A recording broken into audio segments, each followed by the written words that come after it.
Welcome to the Fluent Path English Podcast, the place where you train your mind to think, speak, and feel more natural in English. I'm your host, Ed, and today we're going to talk about something that almost every English learner struggles with: how to stop translating in your mind. Maybe this happens to you. Someone asks you a simple question in English, and before you answer, your brain does this. First, it translates the question into your native language. Then you think of the answer in your native language. Then you translate that answer back into English. And by the time you're ready to speak, the conversation has already moved on. If that sounds familiar, don't worry. It's completely normal. But here's the good news. You can train your brain to think directly in English. You don't need to be perfect. You don't need to know every grammar rule, and you don't need thousands of advanced words. You need a method. So today, I'm going to teach you 7 practical steps to stop translating in your mind and start thinking more naturally in English. Let's begin. Step number 1. Stop translating words. Start connecting words to images. One of the biggest mistakes English learners make is this. They see the word apple, and they immediately think of the word in their native language. But fluent speakers don't do that. When fluent speakers hear apple, they imagine the fruit. They see the object. They connect the English word directly to the idea. So instead of translating chair into your language, look at a chair and say chair.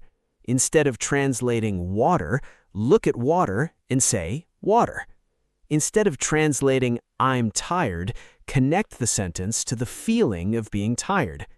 This may sound simple, but it is powerful. Your goal is to create a direct connection. English word, image. English phrase, situation. English sentence, feeling. Not English native language, meaning. Here's a simple exercise.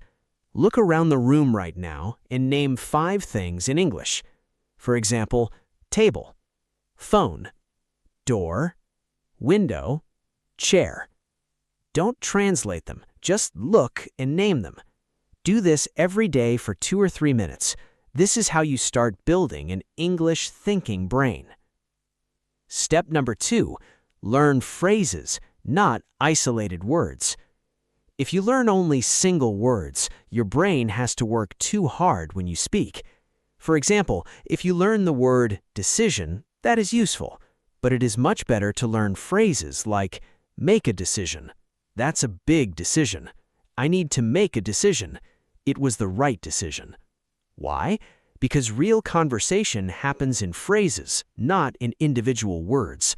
When you memorize natural phrases, your brain doesn't need to translate each piece. You don't need to build the sentence from zero. You already have ready-made English blocks. Think of English like Lego. Words are small pieces, phrases are bigger blocks, and bigger blocks help you build faster. So instead of learning the word afraid, learn I'm afraid of that. Don't be afraid. I was afraid to try. She's afraid of making mistakes.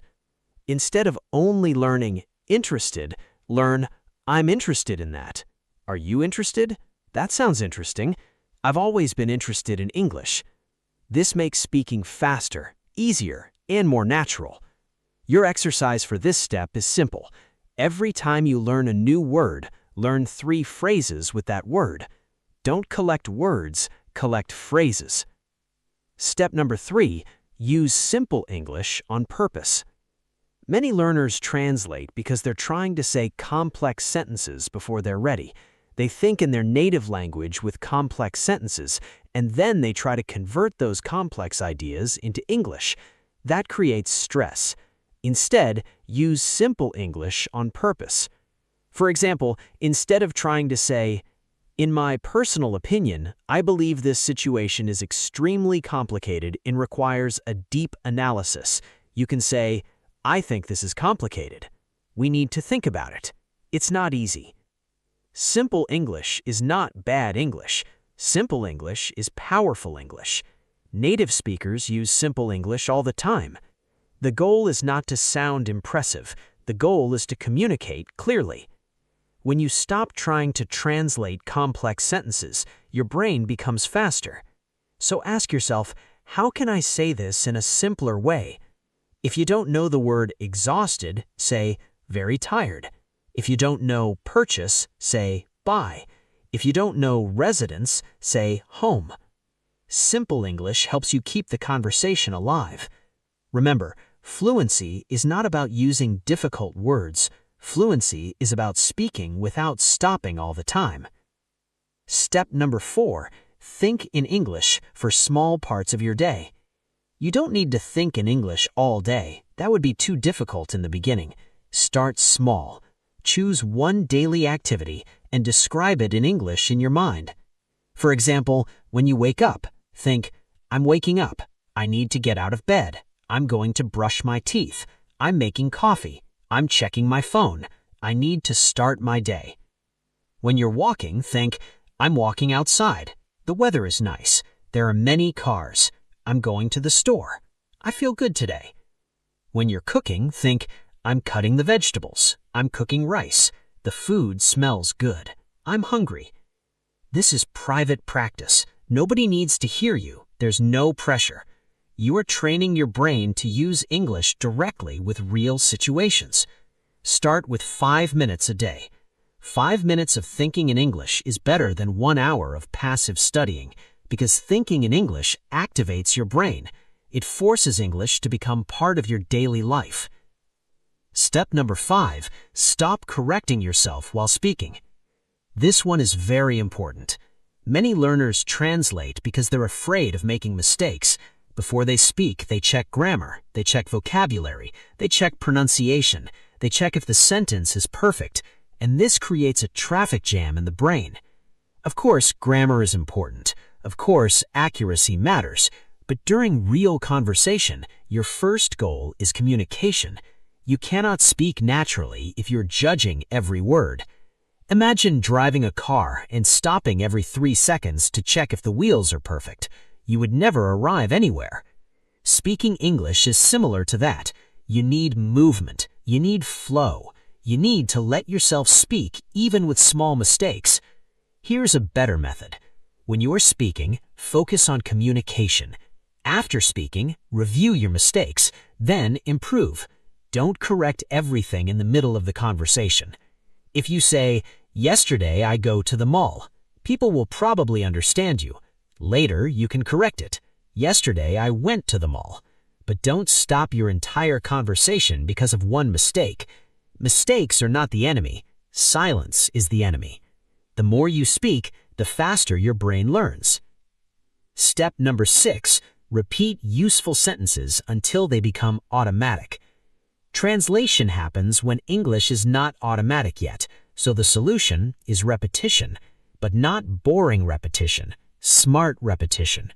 Choose useful sentences that are useful in real life and repeat them many times until they feel natural. For example, what do you mean? Can you say that again? I'm not sure. That makes sense. I don't think so. Let me think about it. I agree with you. I see what you mean. It depends. Actually, I have a question. These sentences are extremely useful. If they become automatic, you will feel more confident in conversation. You won't need to translate them. They will come out naturally. Here's an exercise. Choose 5 sentences. Repeat each sentence 10 times. Say them slowly first, then say them naturally. Then imagine a real conversation and use them. For example, what do you mean? What do you mean? What do you mean? Then imagine someone said something confusing and you respond, sorry, what do you mean? This trains your brain for real situations. Fluency is not created by knowing something one time. Fluency is created by repeating useful English until your brain can use it without effort. Step number 7, surround your brain with easy English every day. If you only study English with grammar books, your brain will continue treating English like a school subject. But if you listen to English every day, your brain starts treating English like a normal part of life. The key is this: listen to English that you can mostly understand. Not something too difficult, not something where you only understand 10%. You need easy English, clear English, repeated English, podcasts, short videos, simple stories, daily conversations, beginner or intermediate listening materials. When you listen every day, your brain starts recognizing patterns. For example, how are you doing? I was thinking about it. That's a good point. Let me explain. I don't know what to do. It's not a big deal. After hearing these patterns many times, your brain starts using them naturally. This is how children learn a language. They hear patterns again and again, then they copy them.